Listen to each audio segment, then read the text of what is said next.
semua juga thank you. Selamat pagi jelang siang nih, jam 11. Iya, ya. Jam-jam udah mulai lapar. Banget kalau udah Sambil mau makan juga nggak apa-apa mungkin ya. mengisi buat food binus yang ke-40 ya. Iya, Ntar siap, kita siap, siap, Pak Matius. bagi-bagi Ini hebat ilmu. banget. Monggo. Ya, Pak Matius, ini Pak Matius hebat banget sih. Aku juga ngelihat Pak Matius juga lagi ada kondisi yang tidak lancar gitu, tapi tetap berusaha apa ya, profesional gitu ya demi demi acara ini. Kita juga apa ya, ketularan ketularan ikut semangat ya jadinya gitu. Jadi nggak mau kalah gitu ya sama Pak Matius. Kita habis-habisan. Gitu. Yes. Siap, siap, siap. Nah, Thank you Brenda, silakan apa eh nih mau dibagiin ke kita nih, keren nih. oke, siap. Jadi sebelumnya thank you juga undangannya untuk berbagi, masih inget aja gitu ya. Di masa sekarang ini panitia sama Binus Aro pasti apa ya, pengen ngajak-ngajak kita kumpul bareng, gembira bareng gitu ya, buat buat apa, lagi PPKM gini, cara paling simpel buat ningkatin imun ya, ya dari kita sendiri ya, dengan gembira ya hatinya gitu ya. Nah ini mudah-mudahan di sini kita bisa gembira bareng. Eh, Nah kebetulan lagi PPKM gini juga kita doa sama-sama mudah-mudahan cepat, ya dibilang perlu sih mungkin enggak ya, ada ahli yang bilang pandemi nggak akan apa COVID itu nggak akan bisa hilang dari muka bumi gitu. Cuma yang penting kita aja bisa cepat eh, hidup dengan COVID ini gitu ya, berdampingan gitu ya. Jadi yang kayak gini online biasanya dulu kita presentasi atau meeting training ketemu tatap muka gitu. Sekarang kita lewat ini, lewat Zoom, lewat Google Meet gitu. Jadi mudah-mudahan energinya tetap bisa tersampaikan ya Bapak Ibu ya. Biasanya tatap muka energinya enak gitu, langsung lihat ekspresi, langsung ngobrol. Sekarang kita lihatnya layar gitu, presentasinya ke layar gitu. Oke, eh, mungkin aku boleh boleh nanya dulu nggak? Ini karena apa kita nggak tatap muka, jadi interaksinya kalau yang aku lihat lewat lewat grup chat nih ya, lewat Zoom chat ini. Bapak Ibu semua pada dari angkatan berapa ini kalau boleh tahu? Aku sih lihat tadi beberapa senior ya. Boleh di chat nggak ke sini? Aku lihat ada wah senior senior semua ini. Ada Pak Matius, Pak Sis, wah Bu Yuli, wah 27 97 gitu. Wah Pak Lutfi 95. Kayaknya yang Ada junior tuh yang beberapa yang aku lihat. 2018 tuh, Sis Nelvis. Ya, Nelvis, Desman mungkin ya. Hai. Halo Bro Bervik, Bro Bervik aja lebih tua 2 tahun dari aku. Sis Nelvis itu 2018 masih unyu-unyu dong. Ya Masih Allah. unyu-unyu. Angkatan 2018. Aduh. Komudi, halo Komudi. Wah, lancar selalu, sehat selalu. Nah, eh, Bapak Ibu semua yang senior-senior, mohon bimbingannya di sini kita berbagi bareng. Yang junior-junior juga kita belajar bareng gitu ya di sini. Nah, mungkin aku ngundang Bro Doni, boleh untuk share screen Bro Doni. Apa yang mau kita present? Kok digital branding itu presentasi ke customer ya? Oke. Waduh, nggak apa-apa, gaptek, tapi tetap belajar. Mumpung lagi PPKM di rumah, belajar ya Pak ya. Oke, yang mau kita sharing hari ini adalah business presentation skill. Kenapa sih gitu? Kenapa sih, Nes, kenapa lu sharing business presentation skill sih? Nah, aku juga apa ya? Dulu juga aku mikirnya begitu. Aku dulu mulai kerja jadi sales gitu ya, jadi sales terus karena anak IT jadi banting setir dulu lah ke IT dulu gitu, jangan sampai kebuang ilmu IT-nya gitu kesannya. Akhirnya di IT juga pas kenal lagi gitu, disuruh apa presentasi ke seluruh Indonesia, ke sekolah-sekolah, karena itu proyeknya proyek buat pendidikan ya ternyata ya, bikin apa aplikasi panduan-panduan dan seterusnya. Ya udah aku presentasi lagi gitu, jadi ke sekolah-sekolah gitu, ke Indonesia gitu, keliling-keliling. Terus habis itu aku ngerasa udah cukup deh IT lagi gitu. Tapi apa ya, ternyata masih masih semi-semi gitu. Jadi aku kerja di salah satu perusahaan SI gitu di Jakarta dulu. Kebetulan jadi pre-sales consultant. Pre-sales consultant lagi gitu, kerjaannya presentasi lagi gitu. Balik lagi gitu, nyiapin presentasi, presentasi lagi, assessment dan seterusnya gitu. Terus ya udah keterusan. Habis itu ternyata di pre-sales katanya bagus, diangkat jadi sales manager. Habis itu di-hijack lagi, ditawarin lagi gitu, pindah ke perusahaan penangkal kiri gitu, mechanical electrical gitu. Presentasi lagi sales manager gitu. Terus ya udah, jadi aku ngelihat presentasi ya aku memang dibentuk dengan harus belajar presentasi gitu di kerjaanku. Jadi secara alam bawah sadar aku belum ngerasa ngapain juga belajar presentasi gitu. Kita nanti juga ketemu sendiri gitu pas lagi harus presentasi kita bikin sendiri gitu. Nah, ternyata gitu waktu pengalaman di BAEC kemarin gitu sempat ini BAEC ini salah satu yang aku sangat apa ya appreciate banget sih dalam hidupku gitu. Ketemu banyak entrepreneur alumni gitu ya yang hebat-hebat gitu. Nah, kebetulan waktu itu salah satunya ada Pak Anton, Pak Anton Yuskarya gitu ya. Bro, lu bawain presentasi bisa nggak? Bawain training bisa nggak? Ya, iya nggak apa-apa, Pak Anton. Mungkin dia lihat aku waktu itu sempat ngisi ya di acara BAIC gitu. Ada nih presentasi yang dimintain presentasi, lu yang tolong bawain ya kalau mau ya. Oh ya udah Pak Anton boleh. Materinya apa? Business presentation skill. Oh, aku bingung. Perusahaan yang mau gitu. Jadi anak-anak salesnya gitu ya diajarin ternyata gitu business presentation skill, gimana caranya bikin presentasi dan memaparkannya dengan jelas dan baik itu kayak gimana gitu. Nah, ya udah sekali waktu itu dilakukan terus ya udah aku jalanin terus ternyata ada lagi gitu. Mas ada lagi nih business presentation skill lagi. Ada lagi nih berapa kali gitu. Jadi aku ngeliat wah ini sebenarnya jadi dan itu partisipannya nggak semuanya yang lebih muda dari aku. Maksudnya ada juga beberapa yang senior juga ternyata dikirim juga sama perusahaannya untuk belajar presentasi gitu. Jadi di situ aku mulai menyadari ternyata presentasi ini ilmu yang apa ya bisa dipelajarin dan mungkin layak untuk dipelajarin gitu ya.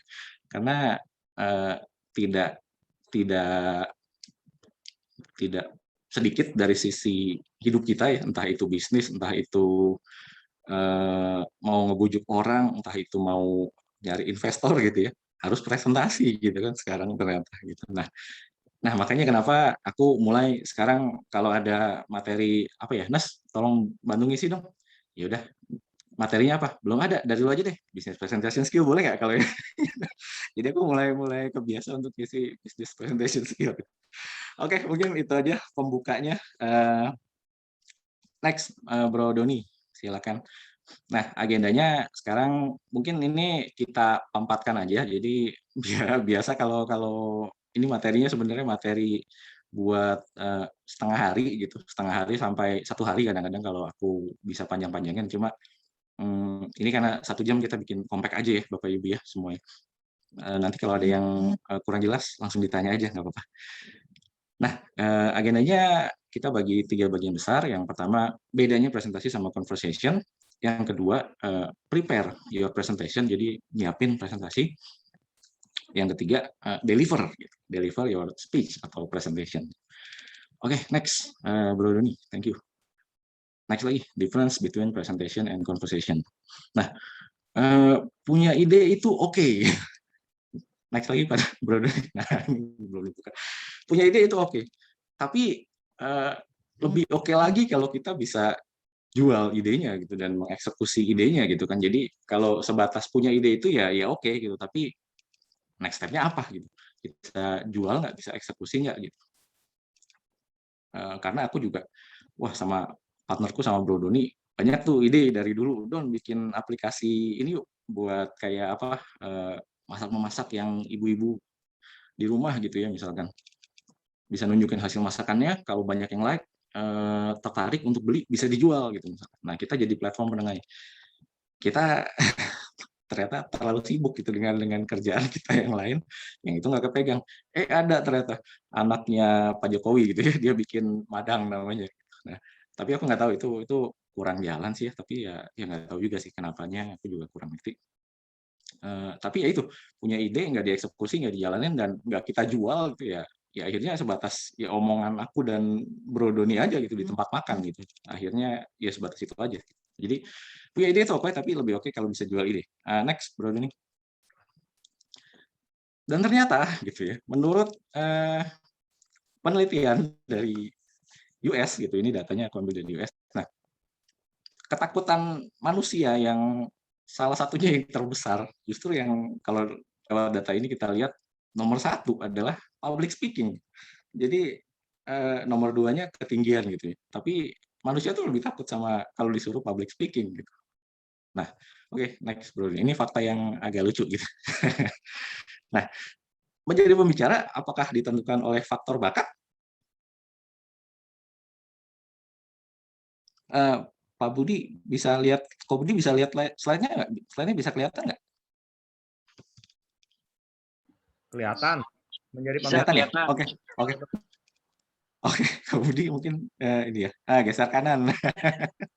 Siap. Nah, faktanya beberapa orang memang lebih alami dalam berkomunikasi dibanding dengan yang lain gitu. Jadi memang ada bakatnya juga gitu ya, lebih alami. Aku lihat Pak Matius udah lebih alami gitu ya, berkomunikasi. Emang udah wah. Tapi ternyata next Bro Doni. Nah, nggak usah berkecil hati buat yang rasanya gue tuh nggak bakat gitu ya, atau gue tuh apa ya, nggak bisa lah kayaknya. Nah, sebenarnya ilmu komunikasi itu bisa bisa dipelajarin gitu. Kita bisa mempelajari teknik yang benar untuk berbicara secara efektif. Next, Bro Doni. Nah, jadi di sini kita akan belajar sama-sama ya. Mungkin ada sedikit juga ilmu komunikasi yang aku selipin di sini gitu karena presentasi. Selain bikin presentasinya nanti how to communicate-nya. Bedanya presentasi versus conversation adalah ya yang pertama, ini kesamaannya dulu ya.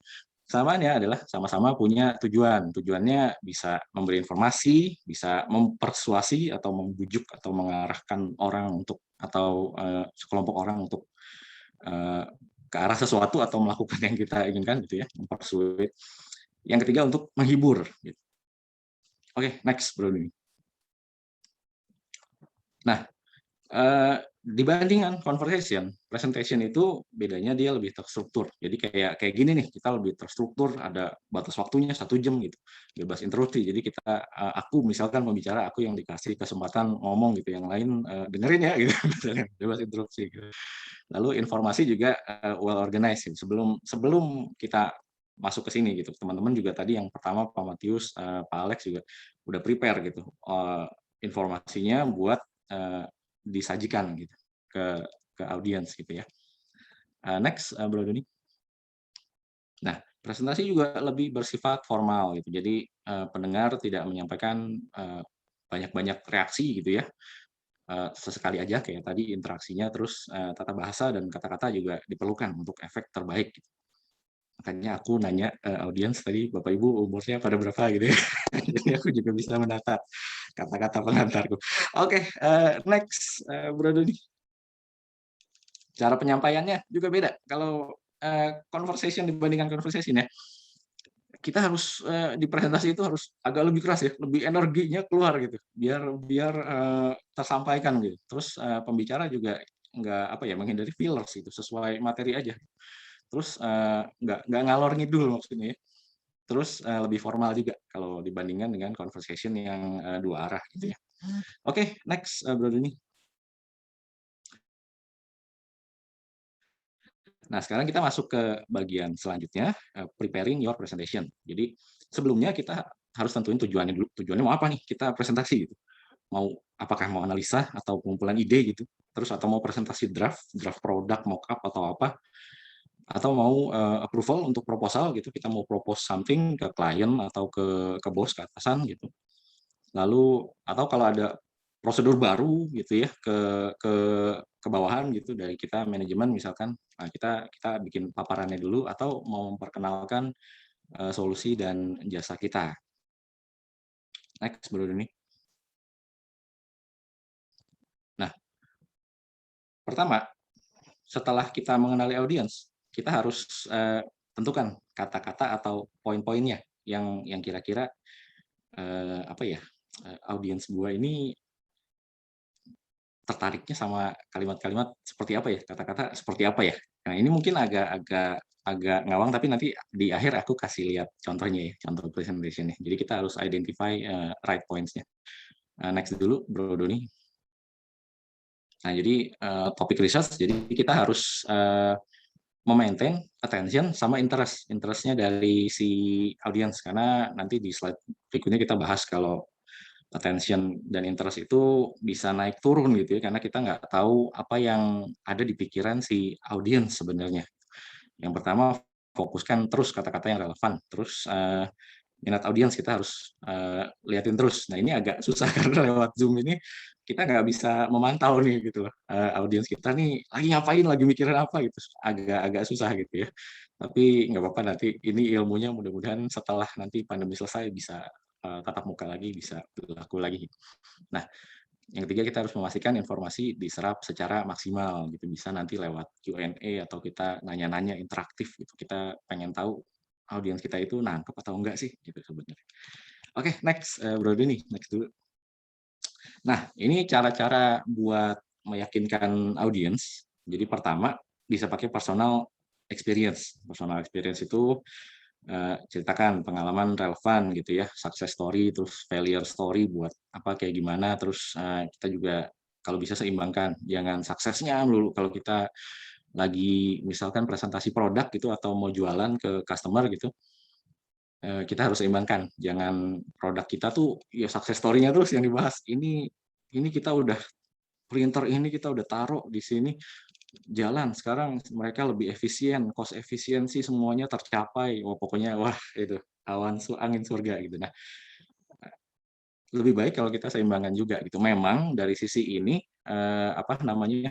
kalau dari sisi yang dulu itu printer itu banyak misalkan ya, di satu divisi ada tiap meja ada printernya gitu. Kalau sekarang kita menyederhanakan dengan kita taruh satu printer tapi yang heavy duty. Nah, semuanya akan lebih efisien secara perusahaan, tapi ya memang karyawan-karyawan akan lebih repot Pak, karena ngantri sedikit lah Pak itu, dan jumlah printer kan dikurangin gitu. Nah, itu jadi ada ininya, ada imbangannya. Dan misalkan kalau perbaikan juga Pak, kalau perbaikan juga nanti yang lain nunggu gitu. Tapi itu kan failure-nya, tapi kita kasih solusi. Tapi kita udah belajar dari yang itu Pak.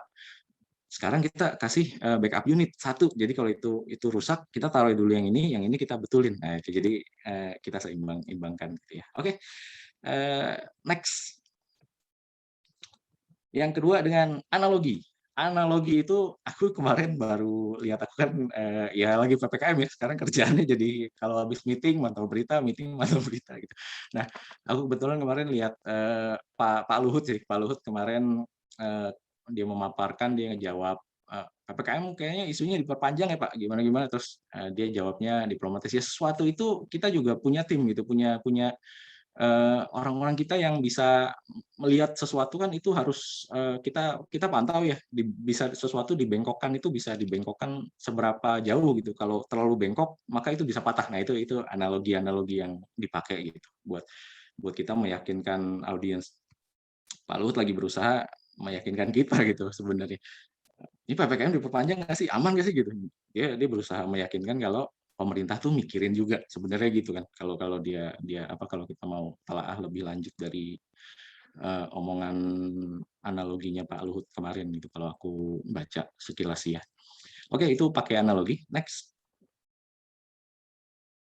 Judgment of experts. Jadi kita bisa ngambil kutipan-kutipan dari pakar atau dari organisasi-organisasi yang kredibel gitu ya. Kayak tadi misalkan di awal aku pakai kutipan yang data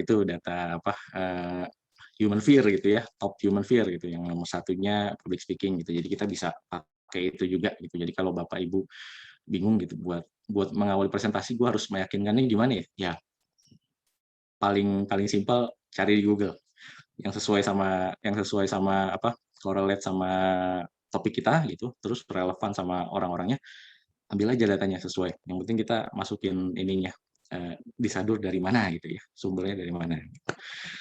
Oke, next Bro Doni. Nah, ini pakai contoh. Misalkan ada perhitungan data atau ilustrasi perhitungan statistik yang kita kumpulkan sendiri misalkan nih kalau kita mau effort gitu dari beberapa customer yang udah kita jalanin, Pak. Beberapa sih pakai Google Ads lebih efektif, Pak, dibanding sosmed ads misalkan gitu. Nah, datanya kita iniin gitu kasih. Nah, misalkan kalau kita mau effort sedikit pakai contoh seperti itu untuk lebih meyakinkan. Oke, next Bro Doni. Nah, flow structure. Agar pembicaraan kita bisa lebih fokus dan relevan, maka presentasi kita harus bikin flow structure. Jadi nggak mengalor ngidul ke kanan, ke kiri, kemana gitu ya. Next dulu, Bro Doni. Flow structure umumnya flow structure ini terdiri dari opening, content, dan closing. Masing-masing memperjelas poin-poinnya gitu ya dari opening, content sama closing yang berhubungan gitu, harus saling berhubungan gitu, berkorelasi. Next dulu Bro Doni. Nah, di opening kayak tadi kita harus lihat ya, opening itu kita maksudkan untuk menarik attention dan interest-nya dulu gitu. Kenapa sih saya bawa materinya tentang presentasi? Nah, aku cerita dulu tadi, gitu. Jadi Bapak Ibu bisa sama-sama menyelami lah. Kenapa sih si Ernest bawa materi tentang attention dan interest? Tentang attention dan tentang business presentation skill. Nah, lalu contents. Habis itu kita masuk ke contents. Baru masuk nih, kita jelasin maksud dan tujuan yang mau kita capai gitu dari presentasi ini, gitu. Goals-nya gitu ya. Jadi di sini kita mau bangun desire, habis ada attention, interest, di sini mulai ya pengen juga sih, boleh juga gitu. Nah, baru closing yang terakhir. Closing itu saatnya kita mempertegas gitu ya, mempertegas dengan kasih action button misalnya, atau thank you page ada action buttonnya gitu ya. Oke, next dulu Bro Doni. Nah, kita lihat yang opening dulu. Jadi opening itu kita biasanya mengisi dengan introduction gitu ya. Introduction kalau di apa ya? Kalau aku biasa sales presentation gitu ya ke customer, pengenalan dulu gitu ya. Pengenalan dulu, terus agendanya mau ngapain, terus tujuannya sama latar belakangnya gitu. Latar belakangnya seperti apa sih? Bisa juga kita bahas dari perusahaan si customer, misalkan kita mempelajari perusahaan dia seperti apa, terus kenapa sih perlu sampai solusi yang kita butuhkan, yang kita tawarkan ini gitu. Nah, nanti kita kasih lihat ya sampel-sampelnya. Bagian ini penting karena merupakan kesempatan kita buat narik perhatian dan minat audiens. Jadi mungkin Bapak Ibu semua udah jauh lebih pengalaman ya dari aku, apalagi semuanya kalau yang pada doing business gitu. Apa ya? Momen-momen kita diskusi bisnis itu kan nggak langsung klik, wah iya, coba deh gue bikin website sama lu, misalkan kan nggak gitu ya. Tapi kan biasanya berawal dari openingnya dulu gitu, opening yang relatable gitu sama dia gitu. Gimana nih? Sekarang lagi pandemi gini, kan susah juga ya usaha ya. Nah kita mulai ngobrol begitu, iya juga. Temen gue sih mulai pakai online sih, itu jalan sih. Sekarang dia campaign di sosmed itu jalan. Misalkan gitu ya, ini sampel. Oh ya dia mulai mikir gitu. Baru mulai tertarik kan. Jadi openingnya dulu gitu yang masuk gitu ke mereka gitu, ke audiens. Baru bisa kita lebih jauh ke dalam. Next, Bro Doni. Nah ini yang kita harus ingat. Jadi di dalam pikiran audiens saat kita lagi presentasi, mereka itu pasti lebih apa ya? Ada hal yang lebih menarik aja dibanding dengerin kita gitu ya sebagai presentator. Gitu.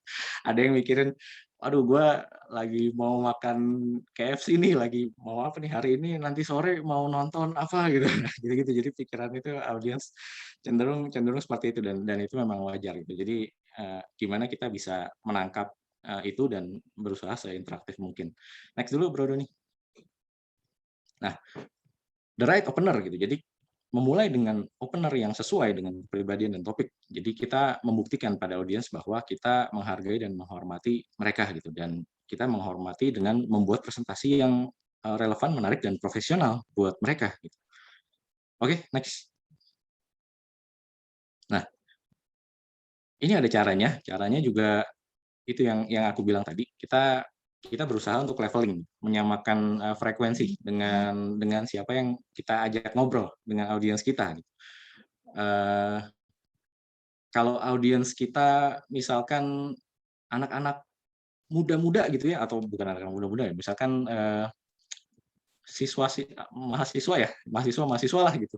Dulu aku sering diajak gitu ya sama teman-teman Aro untuk jadi dosen tamu juga gitu ya.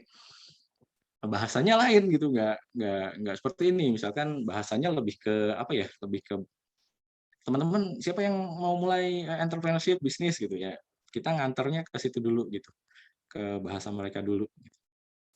Beda kalau ke pebisnis gitu, ke customerku misalkan yang kemarin baru deal sama perusahaan SI gitu ya, infrastructure IT. Gimana Bu?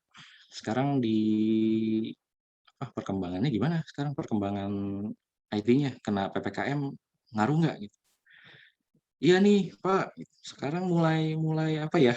Kita sih untung belum terpengaruh, tapi yang susah nih sekarang karyawan pada kena COVID gitu, dan seterusnya. Sosial media mulai nggak kepegang jadinya, makanya kita mulai nggak teratur ya, mulai keluar. Jadi kita masuk dulu ke dia yang dia apa ya, ke dunianya dia. Jadi bukan kita masuk ke dia dengan kita punya topik. Wah, Bu, kita ada solusi sosmed terpercaya dan baik dan seterusnya. Wah, itu agak susah gitu maksudnya gitu. Ya lebih gampang kalau kita mulai bicara dalam bahasanya si audiens gitu ya. Ini apa namanya? Mungkin Bapak Ibu udah pada aware juga mungkin ya dengan ini gitu. Jadi kita harus bicara dalam bahasanya audiens gitu. Terutama Pak Karyana sih. Pak Karyana terutama udah ahli kayaknya jadi mempelajari. Karena Pak Karyana coach juga harusnya udah tahu pasti. Oke, next bro nih. Nah, amplify kalau udah masuk ya, kalau udah apa? Udah masuk. Wah, emang lu ada sosmed dan lain-lain solusinya gitu ya. Nah, kita pakai gimmick gitu, bisa pakai gimmick, pakai alat visual juga, pakai yang provokatif juga, pakai cerita humor juga bisa gitu. Kalau aku sih waktu itu pakai alat visual gitu. Jadi kita kasih lihat nih Bu, yang ini beberapa sih yang kita handle kayak gini-gini sih. Memang apa, kita harus pelajarin dulu di depan, tapi memang kalau kita lihat dari yang tempat Ibu kurang, udah variatif kontennya, tapi nggak konsisten gitu. Jadi bisa sebulan ngepost, ntar 2 bulan lagi baru ada lagi postnya, ntar ada lagi. Ya tetap harus konsisten sih, karena untuk branding juga kan sebenarnya. Oh iya, dia nyambung karena dia juga mikir resource-nya, wih gila lagi pandemi gini, gue boro-boro mikir mau nambah resource, omset juga menurun, customer lagi nahan-nahan. Ya udah, kayaknya oke juga nih pakai outsource dari agensi misalkan yang kayak gitu. Pak Karyana, halo Pak, sama-sama Pak. Sama-sama Pak. Aku malah banyak belajar dari Pak Karyana. Ingat banget dulu di ruangan apa tuh ya, di kampus lah pokoknya. Ingat banget ketemu Pak Karyana. Banyak banget dapat insight. Oke, next Bro Doni. Introduction. Tell them what you're going to tell them, and then tell them what you've told them. Jadi dalam berbagai bahasa audiens kita harus berusaha untuk nyari cara untuk gimana ya kita bisa bilangin gitu, sebenarnya gue mau jualan sosmed ke lu dalam tanda kutip gitu ya. Kurang lebih seperti itu. Oke, next. Nah, ini di dalam konten. Tadi kita bahas opening, sekarang di konten gitu. Beberapa jenis flow structure di konten. Jadi kita bisa pakai metode yang chronological atau sequential, terus needs atau solution polanya. Jadi ada kebutuhan, ada solusi, which is ini yang sering aku pakai sih sebenarnya, needs sama solution. Lalu current situation, expectation sama solution. Ini juga suka aku pakai gitu. Jadi kondisi sekarang seperti apa, terus ekspektasi si klien itu setelah kita tangkap, kita assess dulu kebutuhannya, terus kita udah tahu ekspektasi klien itu seperti apa, kita paparkan, baru kita kasih dari kita solusinya tuh ini. Gitu. Terus yang berikutnya ada situation, problem, implication, need, solution, terus past, present, future, features, benefit, comparison, questions, answer, opportunity, projection, strategy, action plan, matrix, cost, profit, and loss. Jadi tergantung konteksnya kita mau bikin presentasinya tujuannya buat apa sih sebenarnya. Oke, next, Bro Doni. Yang penting, yang penting ini ajarannya Pak Matius. What's in it for me gitu ya. Nah, jadi dulu nih kalau lagi sama-sama di kepengurusan BAC, Pak Matius selalu nekenin nih. Ini event harus ada nih what's in it for me-nya gitu. Kalau lu nggak ngasih ini nggak jalan gitu, nggak ada yang join gitu. Ini aku pelajarin dari Pak Matius kalau ini. Jadi what's in it for me gitu. Jadi di presentasi kita juga harus ada apa sih untungnya buat gue dengan dengerin lu berjam-jam kayak gini gitu, ngabisin gue waktu berjam-jam, untungnya buat apa gitu. Nah itu jadi kita harus kasih inputannya juga, what's in it for me, kasih dengan jelas juga gitu. Oke, next, Bro Doni, thank you.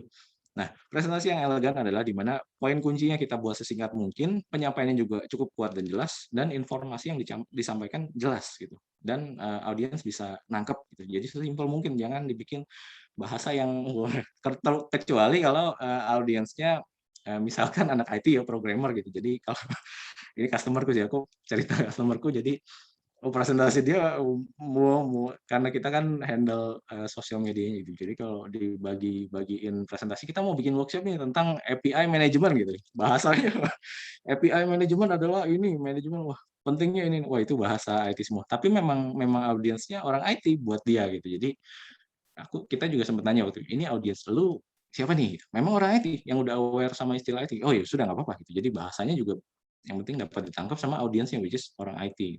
Tapi kalau aku sih susah gitu. Aku mesti nanya-nanya dulu ke teman-teman waktu itu buat mengolah ini tuh apa sih sebenarnya. Dan meyakinkan buat semua gitu. Yang penting meyakinkan buat semua. Yang penting yakin ya kalau bawain presentasi. Yakin maka benar gitu. Ya, kalau kita yakin maka benar gitu. Yang penting yakin dulu kalau kita bawain presentasi gitu. Oke, next, selanjutnya Bro Doni.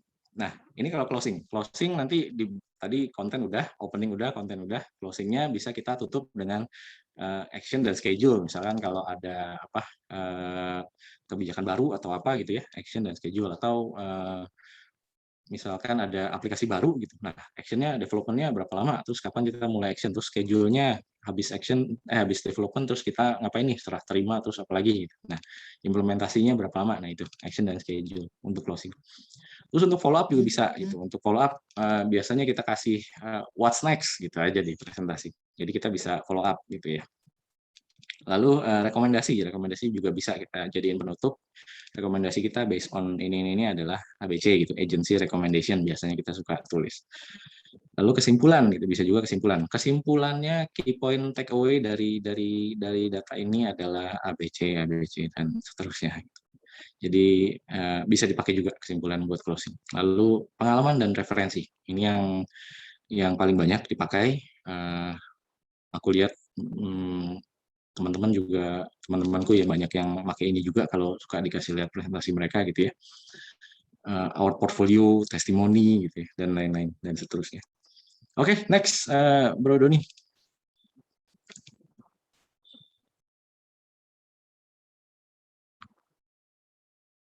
Nah, ini contoh flow structure yang kita pakai, yang bisa kita pakai untuk misalkan sosialisasi prosedur baru gitu ya. Kita bisa dulu nih openingnya pakai background latar belakangnya latar belakang prosedur lama tuh seperti apa sih gitu. Terus kenapa kita harus ada prosedur baru? Nah itu bisa dimasukin gitu, sebagai opening. Lalu past, present, benefit gitu. Peraturan yang lama, prosedur yang lamanya seperti apa gitu, didetailin. Terus kita versus yang baru akan seperti ini. Terus benefitnya jika dibandingkan dengan yang lama, yang baru akan menjadi begini. Lalu action plan-nya, jadwal sosialisasi, terus komitmen ya, untuk implementasinya gimana. Next, Bro Doni. Oke, nah ini untuk propose new strategy. Jadi kita pakai sampel yang objektif, situation, opportunity, projection, sama strategi, sama action plan. Jadi objektifnya, tujuannya, misalkan kita goal buat tahun depan gitu ya, misalkan strategi sales buat tahun depan gitu ya, akan seperti apa gitu untuk meningkatkannya. Lalu situasi saat ini gitu ya, situasi saat ini kayak gimana sih emang? Sekarang tuh lagi pandemi, lagi nggak menentu misalkan. Terus kompetisinya seperti apa gitu, market semuanya juga kompetitor mungkin lagi tiarap juga, atau mungkin memang ada yang kuat ini lagi kayaknya lagi ngasih campaign baru atau gimana, nah, seperti itu. Lalu opportunity-nya apa? Gitu. Dari pandemi begini misalkan gitu. Misalkan kita bisa rubah gitu apa metodenya dari yang konvensional jadi sekarang online semua, supaya satu sisi kalian ada efisiensi, tapi di sisi lain yang penting tetap produktif. Nah, harus kayak gimana gitu. Projection-nya, projected income-nya ya seperti apa gitu, nanti targetnya seperti apa dalam dalam 1 tahun ini misalkan. Naik turunnya bisnis nanti kita estimasikan misalkan kayak gitu. Terus strateginya mau kayak apa supaya supaya dapat nih. Kita akan perkuat dan budget buat hire sales misalkan, tim sales akan kita perkuat dengan ya udah tim sales kita mungkin yang ini aja 2 orang 3 orang, tapi kita kasih infrastruktur, misalkan kita modalin pulsa sama ininya kita perbanyak gitu ya kuotanya biar mereka makin bisa jalan di online gitu. Sama kita apa namanya investasi misalkan di Zoom yang berbayar, jadi nggak meeting berapa menit putus gitu misalkan, dan seterusnya. Resource yang dibutuhkan apa gitu, jadi kita paparkan semua, terus closingnya ya actionnya kayak gimana gitu, action plan-nya gitu, sama conclusion-nya. Next, Bro Doni, ini aku agak ngebut ya. Maaf. Ternyata udah 40 menit. Nah, ini yang selanjutnya. Nah, selanjutnya objektif situation. Nah, ini sampel aja ya. Mungkin bisa di skip aja deh. Tadi melanjutkan yang sebelum-sebelumnya.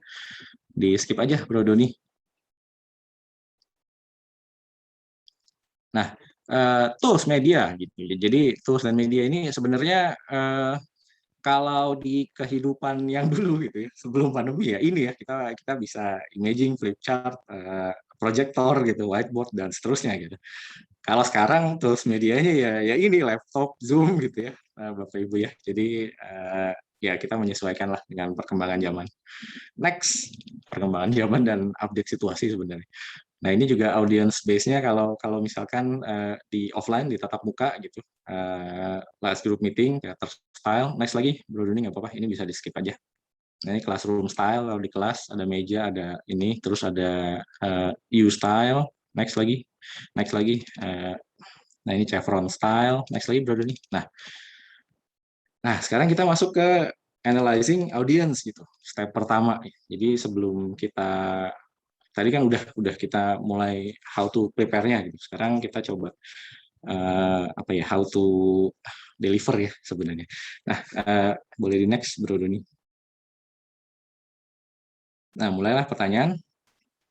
Bagaimana saya dapat membuat topik yang menarik dan dapat diterima oleh sebagian besar audiens gitu. Nah, yang pertama kita pasti sebisa mungkin harus mengenali audiensnya gitu ya. Kalau lebih bagus kalau kalau lebih enak sih kalau business presentation, kalau sales presentation kita bisa kenal dulu gitu sama calon klien kita yang mau kita presentasiin sebenarnya ya, lewat lewat telepon atau lewat WA kita bisa ngobrol dulu, misalkan dia ada kebutuhannya kayak gimana yang mau kita presentasiin di jadwal yang disepakati misalkan.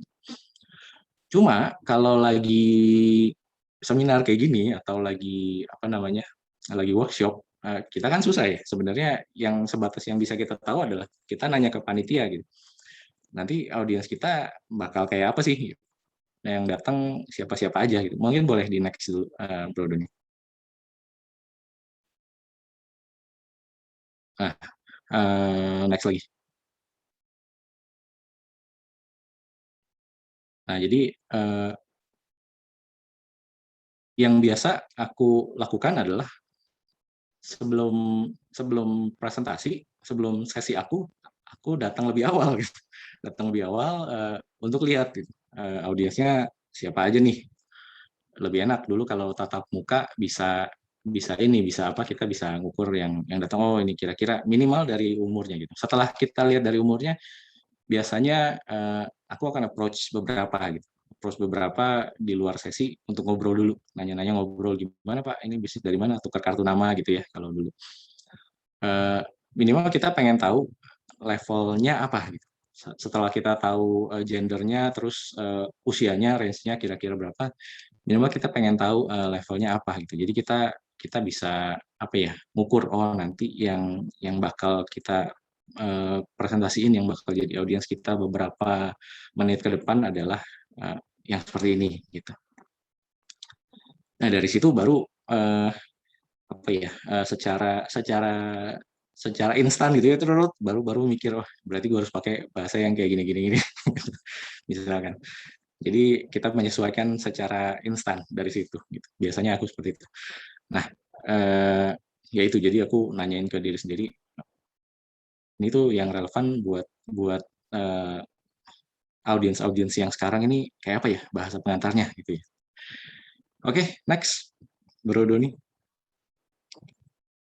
Ya ini yang tadi aku ceritain, jadi presentasi cenderung lebih tanggap atau responsif apabila presenter atau kita nih melibatkan dan memperhatikan kepentingan, pengetahuan, dan kebutuhan dari audiens gitu. Dan unsur dan latar belakang pendidikan dan posisi departemen juga penting juga untuk kita kantongin dulu ya.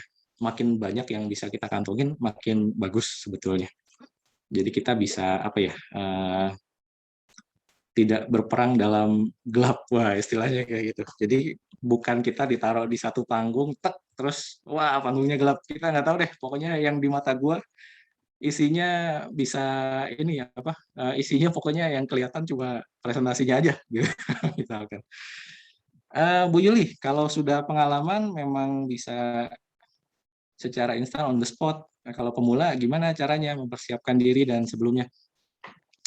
Eh, Kalau pemula sebenarnya belajar sih ya, harus belajar karena ini memang ilmu komunikasi sebenarnya bisa dipelajarin, tapi kalau menurut pengalamanku pribadi tetap jam terbang itu menentukan. Jadi segimana kita akan bereaksi terhadap sesuatu, nah itu tergantung jam terbang juga gitu. Jadi memang better harus dimulai aja gitu sebenarnya presentasi, memaparkan ide kita gitu. Nah nanti itu kayak aku bilang sih, kalau aku suka analogi, kita kayak latihan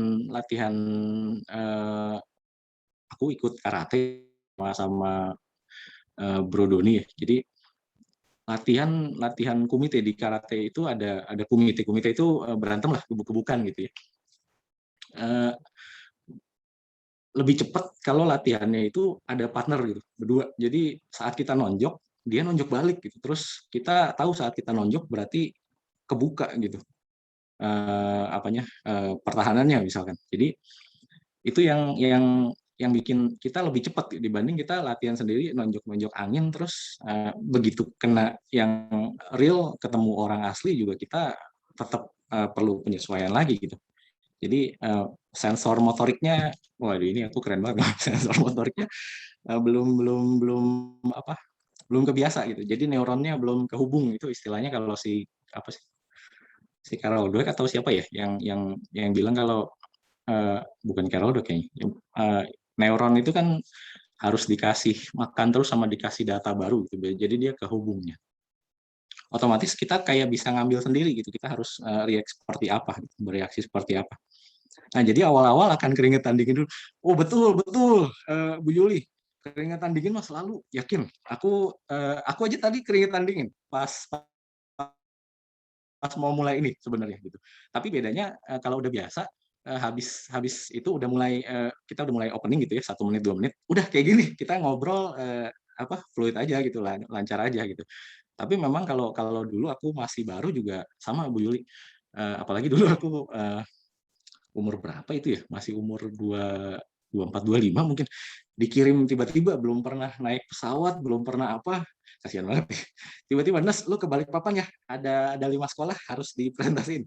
Aku dikirim, dijemput sama partner di sana, terus tiba-tiba harus presentasi gitu ke sekolah-sekolahnya, dan memang apa ya, mungkin berusaha berpikir positif aja, tapi pas habis sesi presentasi, di sana ngasih tahu, "Oh iya Pak Enes, makanya nggak usah dipikirin itu, jawab aja, nggak apa-apa, karena memang memang Bapak itu kayaknya ngetes doang nanyanya," gitu. Jadi audiens itu kadang-kadang ada yang iseng gitu. Jadi ngelihat kita masih muda gitu, umur 25 waktu itu, dan audiensnya kan waktu itu guru-guru ya, guru-guru, sekolah gitu.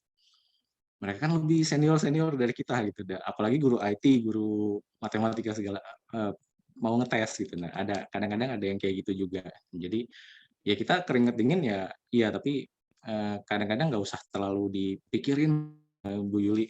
Yang penting yakin aja, itu ilmu ilmu yakin aja dulu gitu. Kita kita bawain materi kita, yang penting bukan bukan apa ya, kita yakin kalau ini tuh layak untuk di-sharing-kan ke teman-teman gitu. Nah, itu aja dulu yang penting, yakin aja dulu. Sisanya jam terbang. Sisanya jam terbang. Makin makin sering presentasi, makin cepat nyetelnya gitu. Oke, next, Bro Doni. Nah, yang kedua, analisa dengan, pertanyaan, berapa banyak peserta yang hadir, komposisi pria wanita berapa banyak gitu, terus, latar belakang pendidikan formal seperti apa, terus, bidang spesialisasinya, departemennya, mereka, orang apa gitu. Kayak kayak aku waktu bagiin presentasi ini, banyak sih, nggak cuma sales doang ternyata yang dikirim sama perusahaannya, tapi dari HRD juga dikirim, dari apa.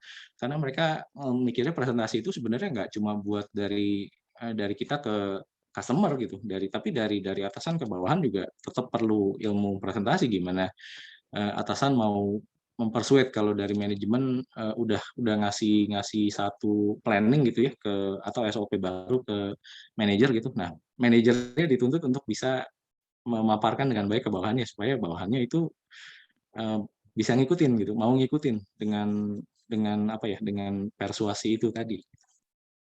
Lalu, tingkat usia umurnya berapa gitu ya, kalau yang tadi misalkan kalau masih muda-muda semua gitu ya, aku kasih contohnya yang teknologi-teknologi gitu ya, yang sosmed, IG, TikTok, dan lain-lain gitu. Kalau yang, sekarang misalkan usianya segini, aku kasih contohnya waktu kita jualan printer gitu, jadi masih masih relate gitu sama pembicaraannya gitu, kita masih bisa relate gitu.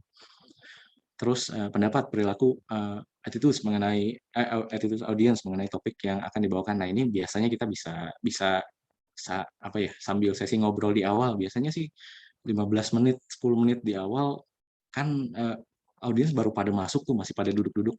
Aku udah beres nih, laptop udah jadi semua, aku duduk juga di sampingnya biasanya nyamperin, "Gimana Pak, dari mana tadi?" Gitu. "Cepet banget datangnya," gitu misalkan. "Ini datang buat ini Pak, dari perusahaan dikirim?" "Iya Pak, iya." Jadi kalau emang, jadi menurut Bapak gimana, presentasi ini? Misalkan kayak gitu, "Topik-topik ini gimana?" "Oh, penting banget sih," atau ada juga yang polos jawabnya, atau ada yang ya nanti contoh TikTok, apa, topik-topiknya sorry, aku jadi ke-distract lihat ininya. Oke, topik-topiknya gimana? Nah, ada yang pernah jujur juga jawab, Pak, "Saya nggak tahu sih ini mau apa, saya cuma dikirim perusahaan doang bawain kayak ginian," gitu. Ya udah nggak apa-apa gitu, kita yang penting kita tahu, oh ternyata ada yang kayak gitu juga. Ya udah nggak apa-apa, berarti kita harus, biasanya aku simpen namanya, terus aku banyakin, interaksi sama dia gitu kalau lagi di ini. "Jadi gimana Pak Pak Pak Budi?" Misalkan di sana gitu. "Ada yang oke nggak? Boleh sharing nggak pengalaman tentang yang ini?" Gitu. Jadi kita kita berusaha, bikin dia berinteraksi gitu sama sama sesi kita. Jadi dia nggak apa ya, biasanya kan orang yang cenderung clueless ya, karena di posisi gue manajer doang, tapi gue nggak tahu ini mau ngapain, gue disuruh datang aja.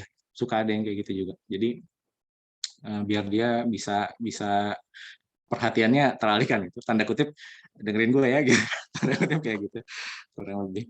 Eee, Sekalian aku jawab aja ya, ini ya. Tadi pertanyaannya dari contoh TikTok juga boleh. Wah, contoh TikTok. Ini, nanti ya, Nelvis. Kayaknya Nelvis lebih jago TikTok. Tapi nanti kita diskusi TikTok kalau lama deh. Gimana kita bikin, TikTok atau Instagram Reels gitu ya. Kalau Reels, kalau apa, kita bisa biasanya aku presentation ke customer, eee, 2 tahun yang lalu. Menjawab si Nelvis aja. 2 tahun yang lalu misalkan, ada biasanya tuh aku presentasi kan kita agensi ya memang buat apa digital gitu, bikin desain, bikin apa manage sosial media, bikin website. Mungkin kayak tadi kalau kalau Pak Alex gitu ya, bikin desain buku boleh tuh nanti orang bikinin pernah bikin buku juga kita desain bantu desain buku buat Jenny Feng Shui. Nah, contoh-contoh biasa dulu kalau aku kasih pemaparan di presentasi adalah solusinya biasanya sebatas Instagram post, feed, terus Facebook post sama apalagi namanya LinkedIn gitu ya. Kalau sekarang beda gitu, zaman sekarang udah beda. Instagram aja udah mulai menyesuaikan. Sekarang ada Reels gitu ya, ada TikTok juga gitu. Jadi paket paket kita juga beda gitu yang bisa kita ajukan ke customer gitu. Nah, itu yang apa namanya? Bisa jadi pembeda juga buat kita saat mempresentasikan sesuatu. Jadi misalkan dengan Reels, dengan Instagram Reels atau TikTok itu akan bisa menambah awareness perusahaan Bapak Ibu gitu. Tapi memang buat conversion atau leads, nah itu harus beda cerita gitu. Harus kita tambahin lagi nanti di endingnya videonya ada call to action atau apa. Nah itu misalkan yang kayak gitu. Jadi ada penyeimbang. Itu contohnya ya kalau buat TikTok sama Instagram Reels. Gimana tips supaya presentasi tidak boring? Apakah perlu disertai humor dan gimana tips agar humor itu tidak garing atau nah, supaya humor itu tidak nah, gimana supaya presentasi tidak boring? Yang pertama dari kitanya dulu bahasanya kita punya energi harus apa ya? Kita harus make sure kalau kita ini beneran apa ya energinya tuh bagus gitu. Jadi audiens juga bisa lihat energi kita lewat intonasi, lewat bahasa tubuh. Dari tadi aku presentasi nggak cuma jadi analyzing audience adalah step 2-nya 1, 2, 3. Nah, aku nggak dengan gitu kan. Itu kalau aku lakukan begitu 10 menit Bapak Ibu live semua dari sini. Semua partisipannya gitu. Nah, aku pakai intonasi gitu, naik turun dari tadi terus tanganku kemana-mana gitu ya, silat. Ini kalau offline biasanya lebih parah lagi gitu. Aku bisa bagi di pola pikirku ya, itu nanti ada lighthouse teknik gitu ya. Jadi kita bagi apa namanya hall itu, bagi lapangan itu berapa bagian gitu ya. Nah, kita kasih porsi, kita lari ke sana lagi presentasi. Nanti kita lari ke yang mana gitu. Jadi audiens itu ngerasa, dideketin sama si Ernest, kayak gitu. Jadi mereka juga apa ngerasa, waduh gitu. Jadi diperhatiin gitu. Dan apakah perlu diselipi humor? Sometimes bisa, Bapak Ibu bisa selipin humor juga. Jangan kaku juga, jangan terlalu kaku. Mungkin bisa selipin humor supaya tidak garing atau menyinggung. Nah, ini yang penting. Jadi supaya tidak garing atau menyinggung ya satu kita harus tahu dulu audiens kita kayak gimana gitu. Jadi biar nggak nyinggung yang lain gitu, nggak nyinggung yang apa namanya yang kita mestinya nggak kasih humor itu gitu. Misalkan kita bikin humor tentang apa ya? Tentang apa ya? Aku belum bikin sih. Tapi intinya itu kita harus tahu dulu. Jadi yang kita ajak bicara itu siapa gitu. Jadi kita tahu ininya, tahu apa batasnya kita harus menghumorkan seperti apa. Kalau yang Boleh apa bawa ya tema misalnya. nyinggung K-pop, Bro Ernest. Gimana? Apa Matius? Boleh nyinggung K-pop. Oh, K-pop. Ya, Boleh, tergantung audiensnya. Nih, hati-hati Pak, bener juga K-pop itu ARMY. Wah, ARMY itu hati-hati loh Pak, bener. Jadi eh, kalau kita ada salah nyinggung ya tentang apa ya kemarin ada topik McD BTS gitu ya McD BTS itu kan dua sisi sebenarnya secara satu sisi dia bagus itu teknik marketing yang bagus banget branding gitu dia bayar BTS itu berapa miliar tapi di seluruh dunia itu bisa pakai BTS meal-nya dia penjualnya membludak semua di Indonesia katanya salah satu yang paling gila jadi secara revenue McD itu udah impas banget gitu dengan dia bayar BTS dan itu kabarnya sih begitu katanya. Tapi di sisi lain menimbulkan pandemi lagi-lagi pandemi ini menimbulkan kerumunan sampai ditutup. Nah, wah itu kalau kita bahas tema yang kayak gitu hati-hati tuh Pak. Habis ini IG saya di base sama Army misalkan gitu. Nah, ya betul Pak Matius, thank you itu sampelnya kayak gitu. benar ya, apa namanya, Pak Jonathan gitu. Jadi, kita kita tahu dulu, makin banyak kita tahu, makin bagus. Jadi sebenarnya, makin perfect-nya adalah kita bisa tahu semua audiens kita. Cuma kondisi kadang-kadang, memungkinkan kita cuma tahu sebatas ini, ya nggak apa-apa. Kita manfaatin yang segitu aja untuk kita bikin, batasan-batasan di dalam, mindset kita, what to say and what, not to say gitu sebenarnya. And what's in it for me gitu ya buat kalau gitu. Siap, keren. Nah, Pertanyaan baru eee kita tutup ya. Pertanyaan baru kita tutup. Bro Ernest habisin aja pertanyaan yang sisa. Ya, mengingat oh waktu iya, siap. Waduh, iya, 1 jam, nggak terasa. Siap siap siap. Habis ini kita langsung ke sampel aja kali ya, habis pertanyaan ini. Nah, kita langsung habis Pak pertanyaan Alex, menanggapi audiens Bro Ernest ya. Habis pertanyaan kita tutup. Biar apa? gimana? Habis Oh, kita tutup aja? jawab, kita tutup. Oke oke. Kita masuk ke topik berikutnya. Oke, siap siap siap. Nah, bagaimana cara menanggapi audiens yang bukan cuma iseng tapi agresif behavior atau bahkan cenderung ofensif, tapi masih dalam koridor ini pertanyaannya banyak ya. Apakah langsung di-kick out dari Zoom meeting atau tips persuasif lainnya?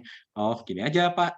Biasanya, kalau agresif atau ofensif, tapi masih cenderung di koridor ya, kalau aku sih memilih untuk, "Makasih Pak masukannya," itu ilmu baru juga dari Bapak ini.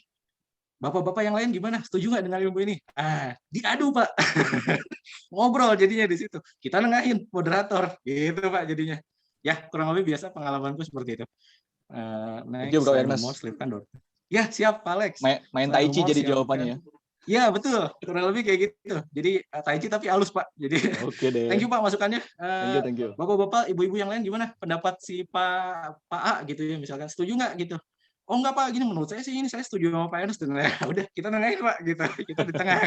Oke, Jadi thank thank you you. semua masukannya gitu misalkan. Gitu. Kita lanjut ke next topik habis itu. Lalu ada yang paradoks nih sehubungan dengan keyakinan di mana presentasi diterima sementara kita harus cek respon audiens dari pengalaman. Ini malah bikin nervous. Ini jam terbang Pak, balik lagi Pak. Kalau udah biasa, percaya deh Pak, kita ngecek respon audiens itu bukannya bikin nervous, tapi malah memang kita tuh langsung mikir cepat gitu.